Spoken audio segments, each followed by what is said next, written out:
तो दिनांक 5 दिसंबर से देवगुरु बृहस्पति एक बार फिर से आ रहे हैं मिथुन राशि में अपना अंतिम बार आपको आशीर्वाद देने के लिए। ये ट्रांजिट में वो मिथुन राशि में कर्क राशि को छोड़कर आ रहे हैं और ऐसा बहुत कम होता है जब बृहस्पति अपने पिछले साइन में चले जाएं ट्रांजिट में, और ये इनका सामान्य ट्रांजिट नहीं है। तो आप समझ सकते हैं कि यहाँ पर कुछ बहुत बड़ा आपके लिए ये आशीर्वाद लेकर आ रहे हैं। तुला लग्न के चार्ट के हिसाब से अगर देखा जाएगा तो बृहस्पति आपके 10th हाउस को छोड़ रहे हैं। 10th हाउस को छोड़कर वो आपके नवम में जा रहे हैं। आपके चार्ट के हिसाब से बृहस्पति तीसरे घर और आपके छठे घर के स्वामी बनते हैं और अब वो नवम में आ रहे हैं। तो आप ये देखें कि आपके कौन कौन से ऐसे काम अधूरे रहे जिनको आप पूरा नहीं कर पाए। जब से बृहस्पति ने प्रवेश किया था मिथुन राशि में, लगभग 14 मई की वो डेट थी इसी साल में, और अब वो लगभग 11 मार्च तक यहाँ वक्री कंडीशन में रहेंगे। 11 मार्च से फिर वो मार्गी होंगे और वो मिथुन में ही मार्गी होंगे। बाद में वो कर्क में आएंगे 2 जून को। तो 2 जून तक के लिए आप कैसे प्लान करें 11 मार्च से लेकर, और अभी 5 दिसंबर से लेके आप यहाँ जो 11 मार्च तक की जो स्थिति है जब ये वक्री रहेंगे तब कैसे प्लान करें।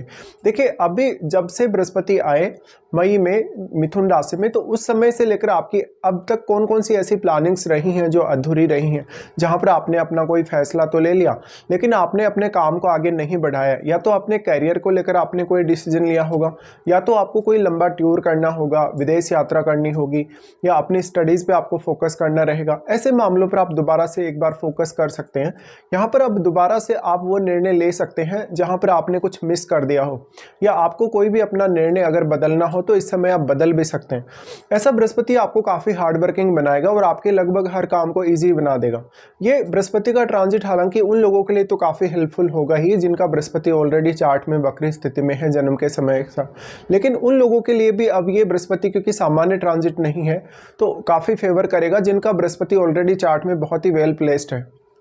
साथ में क्योंकि बृहस्पति नवम में आ रहे हैं और वो आपके तीसरे घर के और आपके छठे घर के स्वामी हैं। तो मान लो अगर आपको अपने कैरियर में कुछ चेंजेस लाने हैं, आपको अपने जन्म स्थल को छोड़कर कहीं दूर जाना है, किसी अदर स्टेट में, किसी अदर सिटी में, या तो फिर आप अपने वर्क प्लेस पे कुछ चेंजेस चाहते हैं, आप अपने बॉस से परेशान हैं, कलीग से परेशान हैं, या जो माहौल आपको मिल रहा है आपके वर्क प्लेस पे उससे आप परेशान हैं, तो ऐसे कंडीशन में ये आपको काफ़ी ज़्यादा सपोर्ट कर रहे हैं।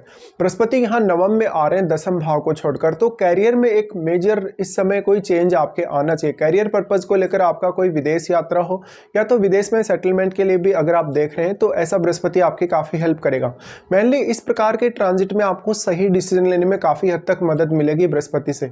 अब अगर देखा जाए तो यहाँ से बृहस्पति आपके लगन को एस्पेक्ट कर रहे हैं। लगन को एस्पेक्ट करने से आपके लिए क्या सही है क्या गलत है इसका जो निर्णय लेना है काफी आसान होगा, और आपके लिए एक नई समझ, एक नई सोच बृहस्पति लाने वाले हैं, एक बहुत ज्यादा पॉजिटिव स्थिति बृहस्पति लाने वाले हैं। तो हो सकता है आप बहुत ज्यादा नेगेटिविटी से घिरे हों, या फिर आप आगे अब डिसीजन नहीं ले पा रहे, या लाइफ में कुछ ऐसे कंडीशंस में आप स्टक हो गए जहां पर अब आपको आगे का रास्ता नहीं दिख रहा।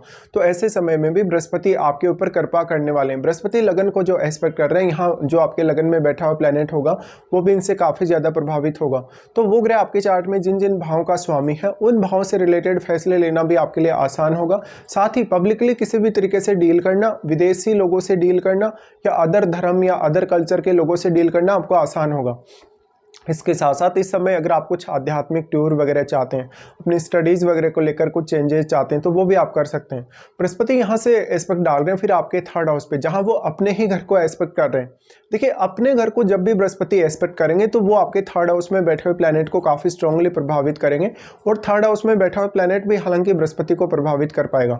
तो या तो फिर आपके 3rd हाउस में बृहस्पति का ही कोई मित्र ग्रह बैठे, तब आपको सबसे ज़्यादा इसका फायदा मिल सकता है। बृहस्पति का 3rd हाउस पर प्रभाव होने से आपके लिए हर मुश्किल आसान होगी, साथ ही हर प्रकार का फैसला लेना भी आसान होगा, और वो जो आपका फैसला होगा वो सही डायरेक्शन में होगा, सही दिशा में होगा, या बहुत ज़्यादा फोकस्ड होगा। इसी तरीके से आपको इस समय अगर बृहस्पति की महादशा चल रही है तो ये सारे के सारे रिजल्ट्स आपके सामने काफ़ी स्ट्रांगली आएंगे।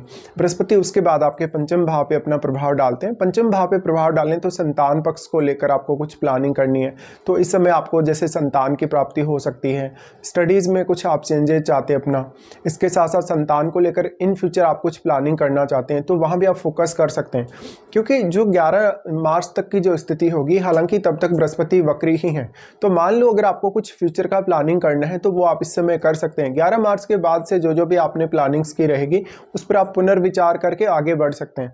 लेकिन मान लो जब से बृहस्पति नॉर्मल ट्रांजिट में आए थे मिथुन राशि में, तब से लेकर अब तक की जो स्थितियां हैं उनमें बृहस्पति ने आपको कौन कौन से ऐसे रास्ते सुझाए किसी भी काम को करने या किसी भी डिसीजन को लेने के लिए, और वहां पर आपने कुछ गलतियां कर दी हों या तो आप वो डिसीजन जो आपने लिए थे वो आपके फेवर में नहीं रहे हो, तो एक बार आप पुनर्विचार अवश्य कर लें। पंचम भाव पर बृहस्पति का प्रभाव पड़ना आपके लिए बहुत ज़्यादा अच्छा है, क्योंकि आपकी मेमोरी को बढ़ाने का काम करेगा, आपको बुद्धिमत्ता या विवेकशीलता देने का काम करेगा। पंचम भाव में बैठे हुए प्लैनेट को देखिएगा। पंचम भाव में बैठा हुआ प्लैनेट आपको अगर बृहस्पति का मित्र देखने को मिले तो ऐसा बृहस्पति और भी आपकी सहायता कर सकता है। साथ में जो लोग लॉटरी, सट्टा या इवन शेयर मार्केट में डील करते हैं उन लोगों के लिए भी ऐसा बृहस्पति काफ़ी फेवर करेगा। तो इस हिसाब से आप बृहस्पति के इस ट्रांजिट को प्लान कर सकते हो।